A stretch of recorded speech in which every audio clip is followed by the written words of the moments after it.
yaptı. One of the things I wanted to share with you real quick, as we were talking about, we held a Quran conference in Dallas.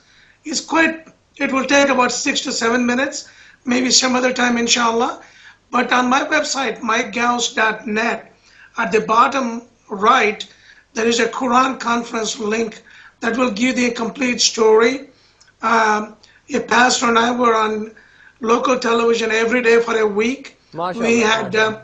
we had handled that very well, exceptionally well, where the Quran was read by a non-Muslim cleric, and it changed the perception about Quran.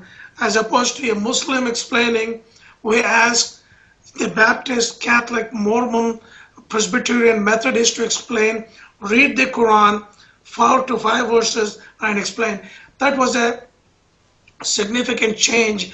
Inshallah, if I can get some funding, I would like to repeat that in every city, and it changes how people see things when they see Quran and read with their own eyes, right in that, as opposed to hearing the hearsay. No, definitely, Yeah. definitely. Yes, definitely. I have a lot of conversations I have with people, and they say, "Well, I read this on the internet, or I seen this on a blog, or I seen somebody writing about this," and I ask them. Usually, the first thing I'll ask them is, "Have you read the Quran?"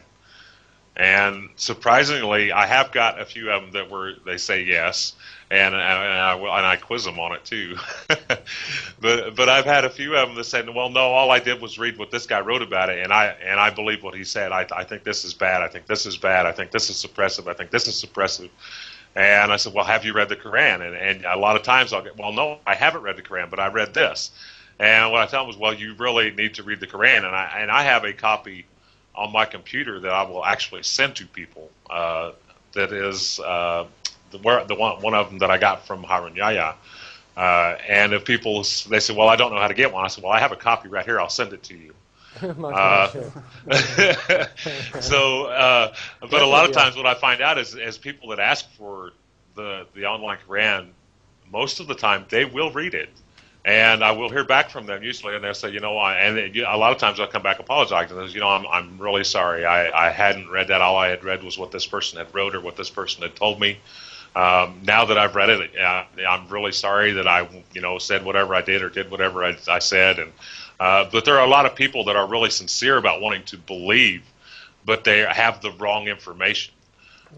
So one thing that I make sure I keep on hand is a lot of information on my computer, and I think a lot of my brothers and sisters, mashallah, they give me a lot of information, and I read it and I pass it out, and I do, and I pray that everybody will. If something is said that's wrong or somebody's been misguided, I'm very quick to try and politely and peacefully correct that. Inshallah. Inshallah. Inshallah.